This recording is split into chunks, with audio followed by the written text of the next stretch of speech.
boys and girls, this is Mrs. Harley. This is going to be my first video that I'm going to send to you while we're on our extended leave. I miss you all. I hope you're all being safe. Wash those hands and make sure you get outside to play. So if you remember, before we started our leave, we were at the end of our story, Those Shoes. So I want to make sure that we figure out how our story ends. But I know some of our friends had missed some school and didn't get to see it. So I'm just going to start the book over so they can see and enjoy the book that we had started. So if you remember, the two big things that we were focusing on while we were reading were making connections, and we've talked about making text-to-self connection and text-to-text connections because those help us to better understand our stories. We're also revisiting our character traits and digging deep to think about what our character says, what our character thinks, what our character does, and what our character looks like, and thinking about those characters' feelings to help us to understand the character and the type of person that they are. So let's begin. Those shoes.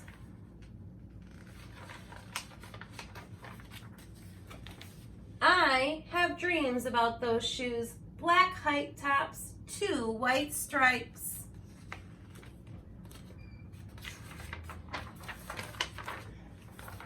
Grandma, I want them. There's no room for want around here. Just need, Grandma says. And what you need are new boots for winter. That reminds me of a time when I was younger and my parents had told me about knowing the difference between needing something and wanting something. Sometimes that's really hard for us to understand, especially when we're little. Brandon T comes to school in those shoes. He says he's the fastest runner now. Not me. I was always the fastest before those shoes came along. Nate comes to school in those shoes. Antonio and I can help count how many times Nate goes to the bathroom. 7 times in one day, just so he can walk up and down the hall real slow. Next, Alan, Jacoby, and Terrence each get a pair. This reminds me of a text-to-self connection that I can make because I remember when I was younger really wanting a new pair of sneakers that were pretty expensive for my family and we just couldn't afford it. And I remember feeling a little jealous inside and struggling with that feeling a little bit. So I can understand how the character feels right now. Then one day, in the middle of kickball, one of my shoes comes apart. Looks like you could use a new pair, Jeremy, Mr. Elfrey, the guidance counselor, says. He brings out a box of shoes and other stuff he has for kids who need things. He helps me find the only shoes that are my size, Velcro, like the ones my little cousin Marcia wears. They have an animal on them from a cartoon I don't think any kid ever watched. So there's a lot I can think about on this page. The first thing we talked about was writing down Mr. Elfrey's name on our sticky note. That's one way that we can form our ideas about our characters, to write our character's name down. And when we were together, we talked about the word generous and how Mr. Elfrey was awful generous because his actions showed us that. He brought out a box of shoes and other stuff that he had for kids that need them. When Mr. Elfrey is giving away things to other children, his actions are showing us that he's a generous person. So that's why we had decided to write the word generous down as our character trait for Mr. Elfrey. Although as I kept reading and I hear thoughts, but Jeremy's thoughts about saying they have an animal on it from a cartoon nobody saw. I can tell that Jeremy isn't really in love with these shoes that Mr. Antonio is giving him. So we'd written Jeremy's name down on the next page on a sticky note, but we hadn't quite come up with a word yet to describe him because we're understanding his feelings, that he's jealous, and that he really is envious and wants those other shoes, but we haven't determined what type of person he is yet. And this is where we wrote our connection down. Mrs. Harley already mentioned that just now, but we use those 2 links there that shows that we're making a connection. And I had written down, I can understand how Jeremy feels because I too want a new pair of sneakers and we couldn't afford them. Then we kept reading, and he reads, when I come back to the classroom, Alan Jacoby takes one look at Mr. Elfrey's shoes and laughs. And so do Terrence, Brandon T., and everyone else. The only kid not laughing is Antonio Parker. And we immediately wrote Antonio's name on our sticky note because we said we met a new character, so it's time to form an idea about him. And we know that his action is that he didn't laugh like the other kids. So that tells us that he might be respectful, not laughing at friends. But it also tells us that maybe, we put a question mark there, that maybe Antonio was being empathetic, which means he's understanding how Jeremy is feeling. Let's keep reading. At home, Grandma says, how kind of Mr. Elfrey. I nod and turn my back. I'm not going to cry about any dumb shoes. But when I'm writing my spelling words later, every word looks like the word shoes. And my grip is so tight on my pencil, I think it might bust. I know we had stopped and talked about that in class, about his grip being super tight on his pencil, that really helps us to understand that Jeremy is pretty frustrated in our story. And the author is showing that with her words, but not telling us. We have to infer that or use what we know and the clues from the text to help us understand that. On Saturday, Grandma says, let's check out those shoes you're wanting so much. I got a little bit of money set aside. Might be enough. You never know. And this is where we started to form an idea about Grandma. We wrote Grandma on our sticky note, and again, we came up with that word generous because we know money is kind of tight for Grandma because she talked to Jeremy about the difference between wants and needs. And the fact that Grandma is taking out the little bit of money she has to go check out a pair of sneakers for Jeremy, that tells us that Grandma's a pretty generous person. And then we kept reading, and they're at the store. Grandma turns those shoes over so she can check the price. When she sees it, she sits down heavy. Maybe they wrote it down wrong, I said. Grandma shakes her head. And here Mrs. Hurley made another text to self-connection. I said that I could understand how Grandma feels because there was a time when I couldn't afford something that my kids really, really wanted. So I can understand how she kind of felt disappointed in herself and felt like she wasn't doing enough for her kids there. And you can also tell that by the look on her face or her appearance that she feels pretty sad and disappointed there that she can't give Jeremy what he really, really wants.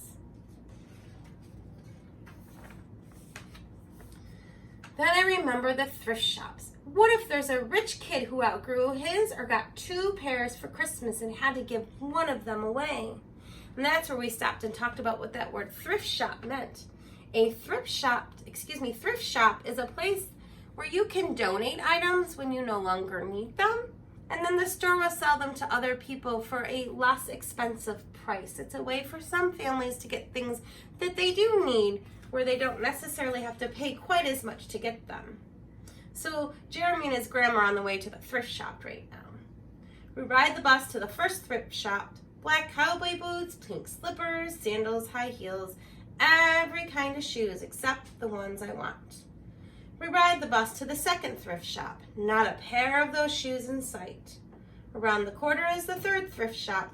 I see something in the window. And I think there we made a prediction of what he saw. And we were right. Black shoes with 2 white stripes, high tops, perfect shape, $2.50. Those shoes.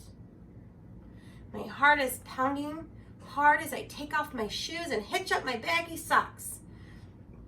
Jeremy's heart is pounding. That tells us that he's super exciting. Again, the author is showing us that, not telling us that. How exciting, Grandma says. What size are they? I shove my foot into the first shoe, curling my toes to get my heel in. I don't know, but I think they fit. He's curling his toes. Do those shoes really fit?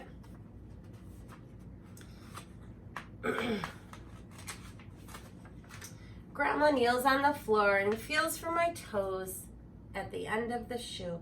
"Oh, Jeremy," she says, "I can't spend good money on shoes that don't fit." I pull the other shoe on and try to walk around. "They're okay," I say, holding my breath and praying that my toes will fall off right then and there. My toes don't fall off. He wanted his toes to fall off because then his feet would fit better into them. But unfortunately, that doesn't happen for a Jeremy. I buy them anyway with my own money, and I squeeze them on and limp to the bus stop. He wanted those shoes so bad that he spent his own money to get a pair that didn't even fit him. At home a few days later, Grandma puts a new pair of snow boots in my closet and doesn't say a word about my 2 big feet shuffling around in my 2 small shoes. "Sometimes shoes stretch," I say. Grandma gives me a hug. Grandma knows that Jeremy's pretty bummed out, and we know that by her action because she's giving him a hug. And I believe this is about where we start to left off. I check every day, but those shoes don't stretch. I have to wear my Mr. Elfrey's to school instead. One day during math, I glance at Antonio's shoes. One of them is taped up, and his feet look smaller than mine. He's noticing that his friend's sneaker is taped up, and if I'm remembering, Antonio was one of the only kids that did not laugh at him when he wore in the shoes from Mr. Elfrey. After school, I head to the park to think. Antonio is there, the only kid that didn't laugh at my Mr. Elfrey shoes. We shoot baskets. A loose piece of tape on Antonio's shoes smacks the concrete every time he jumps. I think I'm not going to do it. We leap off the swings. I'm not going to do it. We race from one end of the playground to the other. I'm not going to do it, I say. "Do what?" Antonio says, breathing hard. What do we think that our friend Jeremy's not going to do? I hope you're making a prediction. Grandma calls me for supper and invites Antonio over too. After supper, he spies my shoes. "How come you don't wear them?" Antonio asks. I shrug. My hands are sweaty. I can feel him wishing those shoes were his. That night, I am awake for a long time thinking about Antonio. Then morning comes. I try my shoes one last time. Before I can change my mind, the shoes are in my coat. Snow is beginning to fall as I run across the street to Antonio's apartment. I put the shoes in front of his door, push the doorbell, and run. What did Jeremy do there? His action was he took his shoes that he spent his money for, that he wanted so bad, and he put them in front of Antonio's door and ran. So, if I'm thinking right now about Jeremy's action, and I go back to that sticky note that we put way back here where we wrote his name on it. Just let me find it real quick.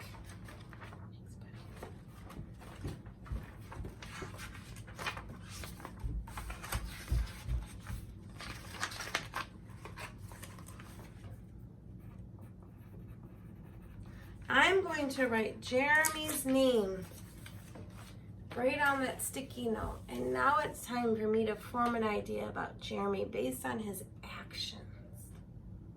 What word would you use to describe Jeremy? Remember, we've talked about digging real deep, not just using words like good or sad or kind, but digging really, really deep. What word would you use to describe Jeremy? I want you to think really hard about that. And when you're reading, I want you to do the same thing while you are home. Write your character's name on a sticky note and dig real deep about the type of person that they are. I don't know. Definitely a super selfless move, I would say there. I think that's the word that I would use to describe Jeremy. He is not thinking about himself. He's thinking about others. He had something he wanted so bad that he spent his own money on it, but he knew that Antonio needed it more. So that's a really selfless action. So on my sticky note, I'm gonna write selfless. And then I'm gonna read and see if that idea still matches. At school, Antonio's smiling big in his brand new shoes. I feel happy when I look at his face and mad when I look at my Mr. Elfie's shoes. So he was selfless, but he's still not totally okay with it. He still really wants those shoes, doesn't he? But later, when it's time for recess, something happens. Everywhere, there is snow. Leave your shoes in the hall and change into your boots, the teacher announces. Leave your shoes in the hall. It's then I remember what I have in my backpack. New boots. New black boots that no kid has ever worn before. Standing in line to go to recess, Antonio leans forward and says, "Thanks." I smile and give him a nudge. How would we say that Jeremy is feeling here when he realizes he has brand new boots in his backpack? Are you thinking grateful? Because I am thinking grateful. It was not easy for Grandma to spend that money on those boots. She works very hard for them, but she knew it was something that Jeremy needed. And now that he needs them, he has them. And then Jeremy and Antonio go for a run. They say, "Let's race." Good readers, we stop and we're always thinking when we read. You want to think about those characters all the time. Think about what they're saying, what they're thinking, what they're doing, what they look like, and stop and think about those feelings too. But as you're reading over the next few days or weeks, however long we seem to be apart, I don't want you to forget about making those connections too. Is there a way that you better understand that character in the story because it reminds you of something you felt before? Or does that story even maybe make you think of another book that you've read? Thinking about the messages that the author is whispering in your ear? I bet this story has a message. I'm going to leave you with that thought today. Think about the message that the author might want you to remember as you're reading that story, Those Shoes. I hope you have a great day. I will keep being in touch. Have fun playing outside, wash your hands, and know that Mrs. Harley misses you, and we're going to still be learning together along the way. Bye, friends.